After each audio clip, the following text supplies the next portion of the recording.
Hey, Bedros Keuilian here, and I'm founder and CEO of Fit Body Bootcamp. And today I want to talk to you about a long overdue video that I've been meaning to make, which is how to find the best fitness franchise model for yourself. Now, I should give you a full disclosure. I am the founder and CEO of Fit Body Bootcamp. So naturally, I have a vested interest in you looking into and considering getting on board with the Fit Body Bootcamp franchise. However, I've done a lot of research while creating our franchise model, and I wanted to share this with you if you're out there looking for the best fitness franchise model to get into. So here's some things you ought to look out for, and here's some things you ought to consider asking the franchisor before getting on board with them. Thing number one is, what is the buy-in fee? And what does the buy-in fee cover? Now, typically, every franchise has a buy-in fee, and that is a source of profit for them, and it's also a source of revenue for them to use for the deliverables they're going to give you in the get-go. For example, with us, we make you a customized website. We're going to send you 14 DVDs in the mail, etc. We're going to do search engine optimization right off the bat.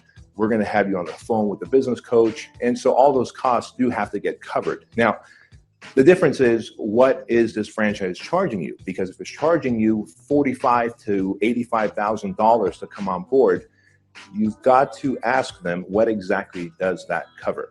Thing number two to look at is the equipment that you're going to buy. Many franchises out there will ask you to buy the equipment through them. And when you buy the equipment to build out the franchise through them, there is a significant markup.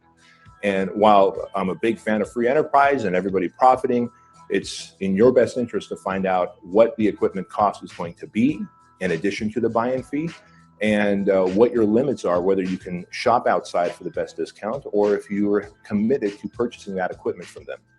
Thing number three to ask and look out for is, what is my franchise royalty fees? Now, the standard practice out there is to charge between 6 and 8% of your gross monthly revenues, which again, depending on the service that they're offering and the support they're giving you as you're on board with them, that may be an awesome thing.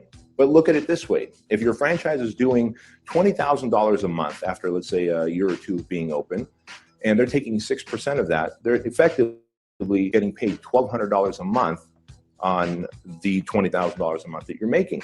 And as you grow your business to $30,000 a month, that 6% now translates to $1,500 a month.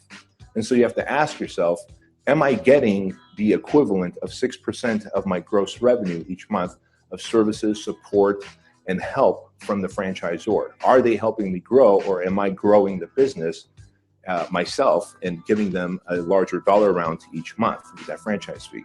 So consider finding a franchise that has a flat franchise fee of a flat dollar amount.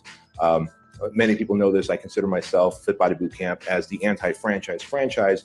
We have a flat franchise fee that's very fair, and we make our money on the back end when we help our franchise owners get more clients. I believe that's the proper business model. Your opinion might differ. The fourth thing that you're going to want to look at is, how long is the term of this franchise?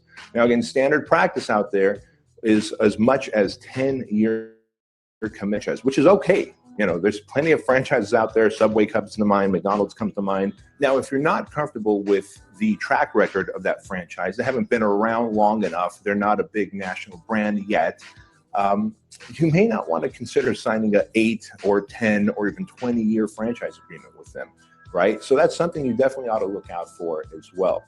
And of course, the fifth and final thing you ought to consider when looking for a good fitness franchise model to be a part of is, what is the level of coaching and support they give you?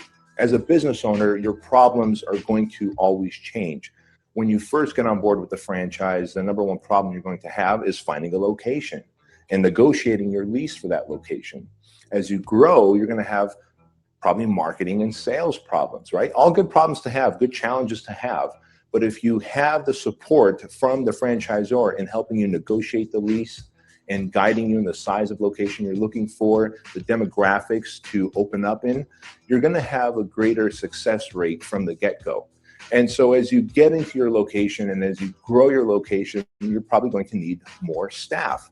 Is the franchisor able and capable of helping you to hire and train those actual employees who are going to help you out in automating your business so that you can actually take some time off. Because the last thing you want to do is be a hostage to your business model where you're literally working 60 to 80 hours a week just to keep it running.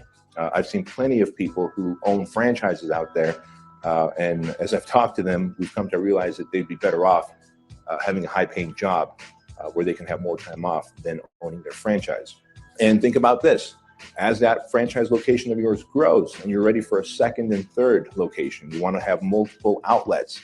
Is the franchisor able to coach you, consult you, guide you, and help you in developing systems, processes, and automation so that you can grow to location 2, 3, and 4?